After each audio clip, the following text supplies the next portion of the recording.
चल दोस्तों, आज की इस वीडियो में हम लोग क्लास 12 के 9वां चैप्टर जिसका नाम है किरण प्रकाशिकी। ये जो फिजिक्स का 9वां चैप्टर है ना, इसके सारे ऑब्जेक्टिव क्वेश्चन को हम लोग विस्तार से समझेंगे, एक एक बातों को समझेंगे। अभी तक 8 चैप्टर इसका विस्तार से क्लियर हो चुका है। देखो 9वां चैप्टर में सबसे पहला क्वेश्चन ये आपका किरण प्रकाशिकी में, इसमें आपको प्रवर्तन, अपवर्तन, ये खगोलीय दूरदर्शी, सूक्ष्म दूरदर्शी, बहुत तरह की चीजें आपको पढ़नी है, ठीक है ना। इसमें बहुत सारे चैप्टर भी आते हैं, लेकिन ऑप्टिक्स का मतलब, किरण प्रकाशिकी का मतलब उसमें सब चलाएगा। तो इसमें जितना भी इंपॉर्टेंट ऑब्जेक्टिव क्वेश्चन है उन सभी को विस्तार से समझेंगे हम लोग। देखिए पहला क्वेश्चन क्या है। पहला क्वेश्चन है मृग मरीचिका का क्या कारण है। याद देखिएगा, मृग मरीचिका का मुख्य कारण पूर्ण आंतरिक प्रवर्तन होता है। अगर अपवर्तन भी ऑप्शन है, कभी कल देता है अपवर्तन और पूर्ण आंतरिक प्रवर्तन, तो हम लोग टच करेंगे अपवर्तन और पूर्ण आंतरिक प्रवर्तन, ठीक है ना। और नहीं दिया तो पूर्ण आंतरिक प्रवर्तन। पूर्ण आंतरिक प्रवर्तन क्या होता है कि देखो, पूर्ण आंतरिक प्रवर्तन अंदर पूरा प्रवर्तन हो जानी चाहिए, जिस माध्यम में गया उसी माध्यम में आनी चाहिए, पूर्ण आंतरिक प्रवर्तन होती है। तो मृग मरीचिका का क्या कारण है, तो वो होता है पूर्ण आंतरिक प्रवर्तन के कारण मृग मरीचिका दिखाई देती है, ठीक है। अगला क्वेश्चन, समतल दर्पण की वक्रता त्रिज्या कितनी होती है। देखो समतल दर्पण की वक्रता त्रिज्या कितनी होती है, याद रखना अनंत। कितनी होती है, अनंत। समतल दर्पण की वक्रता त्रिज्या मतलब आर, जो समतल दर्पण होता है, जो प्लेन मिरर होता है, उसकी जो आर होता है मतलब वक्रता त्रिज्या होती है, वो होती है अनंत, होती है अनगिनत होती है। अगला क्वेश्चन, निम्न में किसका अपवर्तनांक सबसे अधिक होता है। सबसे ज्यादा अपवर्तनांक एक ही वो चीज होता है जिसका नाम होता है हीरा। हीरा का अपवर्तनांक सबसे ज्यादा होता है 4.24, मतलब सॉरी 2.42 यानी 2.42 होता है, यानी 2.42 अपवर्तनांक होता है किसका, हीरा का। हीरा का सबसे ज्यादा अपवर्तनांक होता है 2.42। क्या होता है, 2.42 हीरा का अपवर्तनांक होता है। याद रखने वाली चीज है, ठीक है ना। कितना होता है, 2.42। तो बोला निम्न में किसका अपवर्तनांक सबसे अधिक होता है, तो याद रखिएगा हीरा का सबसे ज्यादा अपवर्तनांक होता है। ऑप्शन टच कर लेंगे डी। अगला क्वेश्चन 3 नंबर, निम्न में किसके होगा, 4 नंबर। देखिए 4 नंबर है, किसी वस्तु का मनुष्य की आंख के रेटिना पर बना प्रतिबिंब कैसे होता है। अब देखिए यहाँ 2-3 चीजें हम लोग लेकर चलेंगे। क्या लेकर चलेंगे, 2-3 चीजें हम लोग लेकर चलेंगे। पहले तो मनुष्य के आंख के रेटिना पर जो प्रतिबिंब बनता है ना, याद रखिएगा जो हम लोग का रेटिना आंख के पीछे पड़ता है, आंख के पीछे आंख के पीछे रेटिना होता है, तो रेटिना पर जो प्रतिबिंब बनता है ना, वो वास्तविक और उल्टा बनता है। कैसा बनेगा, वास्तविक और उल्टा बनता है। देखो रेटिना पर बना प्रतिबिंब वास्तविक उल्टा होता है, लेकिन खगोलीय दूरदर्शी में बना प्रतिबिंब आभासी उल्टा होता है। कैसा होता है, आभासी उल्टा। ध्यान दीजिएगा, 3 को चीजें आपको ध्यान देने वाली बात है। पहली बात, रेटिना पर जो प्रतिबिंब बनेगा वो वास्तविक उल्टा होगा, और खगोलीय दूरदर्शी में खगोलीय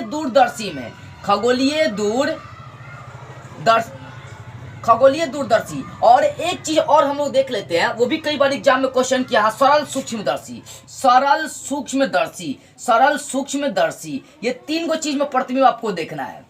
पहली बात समझो, यहाँ पर रेटिना पर जो प्रतिबिंब बनेगा वो वास्तविक और उल्टा होगा, और खगोलीय दूरदर्शी में जो प्रतिबिंब बनेगा वो आभासी और उल्टा होगा, मतलब काल्पनिक और उल्टा होगा। लेकिन सरल सूक्ष्मदर्शी में आभासी सीधा प्रतिबिंब बनेगा, काल्पनिक सीधा प्रतिबिंब बनेगा। ये 3 को चीजें याद रखिएगा, कई बार पूछते रहता है। रेटिना पर, मनुष्य के आंख के रेटिना पर कैसा प्रतिबिंब बनेगा, वास्तविक उल्टा, और खगोलीय दूरदर्शी में कैसा प्रतिबिंब बनता है, तो आभासी उल्टा बनता है, और सरल सूक्ष्मदर्शी में कैसा प्रतिबिंब बनता है, तो आभासी सीधा मतलब काल्पनिक सीधा बनता है। हमारा जो क्वेश्चन है वहां समझते हैं। देखो हम लोग का क्वेश्चन था किसी वस्तु का मनुष्य की आंख के रेटिना पर बना प्रतिबिंब कैसा होगा, वास्तविक उल्टा। ऑप्शन डी क्लियर हो जाएगा, देख सकते हो ऑप्शन डी इसका है, ठीक है ना। इसको फ्रेश करके पूरा देखिएगा, 720 पर, मतलब इसका क्वालिटी ज्यादा करके देखिएगा, फ्रेश दिखाई देगा। अगला क्वेश्चन देखिए, यहाँ पर 5 नंबर, निकट दृष्टि दोष। देखो वो दृष्टि दोष जो होता है ना, लगभग 3 प्रकार के या 4 प्रकार के माने जा सकते हैं। मतलब देखो, पहला निकट दृष्टि दोष, दूर दृष्टि दोष, उसके बाद अबिंदुकता हो गया, जरा दृष्टि दोष। ये 4 तरह के क्या होते हैं, दोष होते हैं। निकट दृष्टि दोष के लिए हम लोग अवतल लेंस का प्रयोग करते हैं। निकट दृष्टि दोष जो होता है ना आंख में, उसको दूर करने के लिए अवतल लेंस, और दूर दृष्टि दोष जिसको दीर्घ दृष्टि दोष भी कही जाती है, यानी दूर दृष्टि दोष को दूर करने के लिए हम लोग उत्तल लेंस का प्रयोग करते हैं। और जरा दृष्टि दोष को दूर के लिए बाइफोकल लेंस का प्रयोग करते हैं। अब बिंदुकता को दूर करने के लिए उसके लिए हम लोग बेलनाकार गोलीय लेंस का प्रयोग करते हैं। अब ध्यान दीजिए आपको कौन सा क्वेश्चन है, यहाँ है क्वेश्चन, निकट दृष्टि दोष के लिए कौन सा लेंस प्रयुक्त होता है, तो वो होता है अवतल लेंस। कौन सा लेंस होता है, अवतल लेंस। और दूर दृष्टि दोष दिया रहता है तो उसके लिए हम लोग कौन सा लेंस? उत्तल लेंस। लेकिन अगर जरा दृष्टि दोष दिया रहता है, जरा दृष्टि दोष, तो उसके लिए बाइफोकल लेंस, और वही अबिंदुकता दिया रहता तो उसके लिए हम लोग बेलनाकार, गोलीय बेलनाकार लेंस का प्रयोग करते हैं। ठीक है, अगला क्वेश्चन देखिए, इसका तो भी होगा 6 नंबर। देखिए, खगोलीय दूरदर्शी में अंतिम प्रतिबिंब होता है। देखो बुआ, खगोलीय दूरदर्शी है ना, खगोलीय दूरदर्शी में कैसा? आभासी और उल्टा। इसका सबसे अंतिम प्रतिबिंब कैसा होगा? आभासी होगा, सीधा तो होगा लेकिन उल्टा दिखाई देगा। ठीक है ना, यानी खगोलीय दूरदर्शी में अंतिम प्रतिबिंब आपका ऑप्शन डी क्लियर हो जाएगा, आभासी उल्टा। देख सकते हैं, आभासी उल्टा। अब देखो इसका 7वां क्वेश्चन, पतली झिल्ली का रंगीन दिखने के क्या कारण है? अगर कोई पतला सा झिल्ली है उसको रंगीन दिखाई दे रहा है तो उसका एक ही रीजन होता है जिसका नाम होता है व्यतिकरण। क्या होता है? व्यतिकरण। याद रखिएगा, पतली झिल्ली के रंगीन दिखने का कारण क्या होता है? व्यतिकरण। ऑप्शन बी सही हो जाएगा। पतली झिल्ली रंगीन क्यों दिखाई देती है? तो व्यतिकरण के कारण दिखाई देती है। अब देखो यहाँ से 8वां क्वेश्चन, आसमान का रंग नीला काहे दिखाई देता है? प्रकीर्णन के कारण। प्रकीर्णन किसे कहते हैं मालूम है ना? छोटे छोटे कणों को अपने अंदर खींच कर आप बाहर फिर फेंक देना, प्रकीर्णन होती है।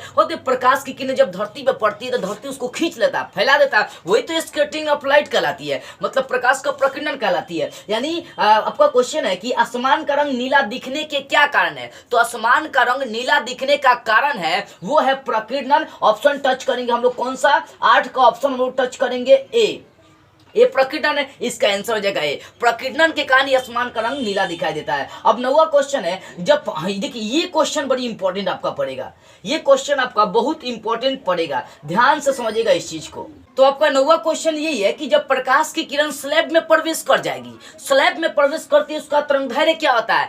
देखिएगा, अच्छा सोचो, किसी भी वस्तु को अगर बंद कर देंगे कहीं, स्लैब का मतलब क्या होता है? एक प्रैक्टिकल कोई चीज होगी, कोई मशीन होगी, उसमें प्रवेश करा के बंद कर देना है। ठीक है ना, तो कहने का मतलब घना वाली चीज है, घना वाली चीज है। घना का मतलब स्लैब है, स्लैब का मतलब घना होगा, उसमें भीड़ होगा ज्यादा, घना का मतलब भीड़। ठीक है ना, तो स्लैब में प्रवेश कराना, सोचो अगर हम साइकिल से जा रहे हैं, हमको भीड़ दिखाई देगा तो आपका जो वेग है घटेगा कि बढ़ेगा? अब बताइए क्या होगा, घटेगा कि बढ़ेगा? भैया घटेगा, बात सीधी सी है और सही है। बोल रहा है कि जब प्रकाश की किरण स्लैब में प्रवेश करती है तो उसका तरंगदैर्घ्य बढ़ेगा कि घटेगा? स्लैब का मतलब घना होगा, उसमें भीड़ होगा, उसमें प्रवेश कर गया, इसका मतलब उसका वेग घटेगा, यानी उसका तरंगदैर्घ्य यहाँ पर क्या हो जाएगा? घटेगा। ऑप्शन लगा लेंगे ए, घटता है। अब देखो 10 नंबर क्वेश्चन, पतले प्रिज्म द्वारा ध्यान दीजिएगा, पतले प्रिज्म द्वारा न्यूनतम विचलन का कोण होता है। देखो कोई पतला सा प्रिज्म है और वहां पर जो न्यूनतम विचलन कोण है, अगर आपको दिया है डेल्टा एम, तो डेल्टा एम का मान हमेशा होगा म्यू घटाओ 1 इंटू ए।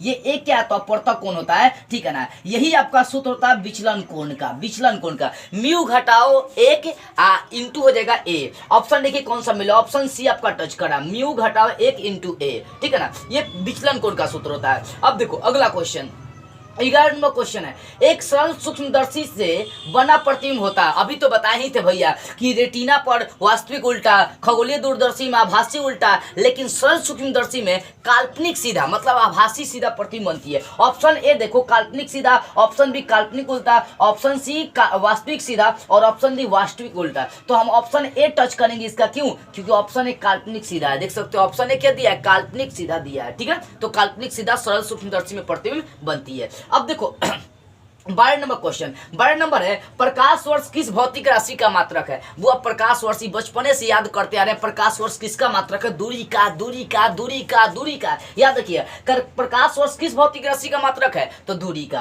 अगला क्वेश्चन 13 नंबर, प्रकाश के रंग के क्या कारण है? मतलब प्रकाश अनेक रंगों के दिखाई देते हैं, इसके पीछे क्या कारण है? तो इसके पीछे के कारण उसकी आवृत्ति होती है, आवृत्ति कहीं घटती है, बढ़ती है। आंसर लगा देंगे ए, क्या हो जाएगा? ए ऑप्शन हो जाएगा इसकी आवृत्ति। अगला क्वेश्चन, स्वस्थ व्यक्ति के लिए, चाहे कोई भी व्यक्ति के लिए, स्पष्ट दृष्टि की न्यूनतम दूरी कितनी होती है? मतलब किसी भी वस्तु को आप स्पष्ट कहां तक देख सकते हैं? तो अधिकतम दूरी कितनी होगी? मतलब उसकी दूरी कितनी होगी? 25 सेंटीमीटर। यानी स्पष्ट दृष्टि की न्यूनतम दूरी कितनी होती है? 25 सेंटीमीटर। लेकिन एक स्वस्थ आंख के लिए दूर बिंदु कितना होता है? देखो न्यूनतम दूरी पूछेगा तो 25 सेंटीमीटर और दूर बिंदु पूछेगा तो अनंत। ठीक है ना, स्वस्थ आंख के लिए, चाहे किसी भी आंख के लिए दूर बिंदु क्या होता है? तो अनंत होता है। लेकिन निकट बिंदु क्या होता है? तो 25 सेंटीमीटर होता है। ठीक है ना, ऑप्शन लगा लेंगे आपको 25 सेंटीमीटर। क्योंकि यहाँ पर प्रश्न किया स्पष्ट दृष्टि की न्यूनतम दूरी। अब देखो यहाँ 15वां क्वेश्चन है, लेंस की क्षमता कैसे मात्रक क्या होता है? तो भैया सब कोई जानता है, बचपने से आप पढ़ते आ रहे हैं। लेंस की क्षमता कैसे मात्रक डाईऑप्टर होता है, डाईऑप्टर होता है, डाईऑप्टर डाईऑप्टर डाईऑप्टर मतलब डी होता है। ठीक है, ऑप्शन टच कर दे डी। अब प्रकाश का वेग महत्तम होता है, मतलब प्रकाश का वेग सबसे ज्यादा कहाँ होता है? हवा में, शीशा में, पानी में, निर्वात में। बुआ देखो, पानी निर्वात है, हवा में, सब में सबसे ज्यादा प्रकाश का जो वेग होता है वो निर्वात में होता है। निर्वात में कितना होता है? 3 लाख किलोमीटर प्रति सेकंड। मतलब कहने का मतलब क्या रहा हुआ कि वो लगभग देखी जाए 3 × 10⁸ मीटर प्रति सेकंड की रफ्तार से चलती है। यानी अगर देखी जाए तो 1 सेकंड में वो 3 × 10⁸ मीटर की चाल से वो चलती है। सबसे ज्यादा प्रकाश का जो चाल होता है वो कहाँ होता है? निर्वात में।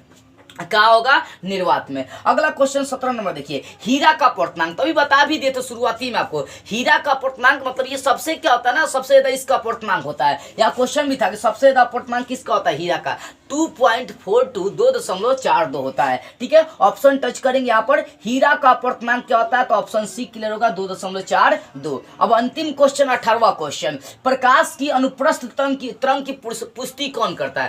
प्रकाश के अनुप्रस्थ तरंग की पुष्टि कौन करता है? तो भाई ध्रुवन जौन होता है ना, ये अनुप्रस्थ तरंग की पुष्टि कर देता है। यानी जो अनुप्रस्थ तरंग होता है इसकी पुष्टि कौन करेगा? ध्रुवन को। यानी ध्रुवन क्या करता है? इसकी पुष्टि करता है। चाहे अनुप्रस्थ तरंग किसकी पुष्टि करता है? तो ध्रुवन की पुष्टि करता है। तो इस तरह से आपका जो किरण प्रकाशिकी चैप्टर, इसका सारा इंपॉर्टेंट ऑब्जेक्टिव क्वेश्चन क्लियर हो गया। देखिए इतना का बीच से ही आपको ऑब्जेक्टिव क्वेश्चन पूछा जाएगा, इसलिए इन सभी को लिख कर बढ़िया से रिवाइज कीजिएगा। समझना जरूरी था और समझाना मुझे भी बहुत जरूरी था। चलिए सारी बात आपको विस्तार से समझ में आ गई होगी। तो बस आज की इस वीडियो में इतना ही। अगले वीडियो में हम लोग इसके अगले वाले चैप्टर को स्टार्ट करते हुए फिर मिलेंगे।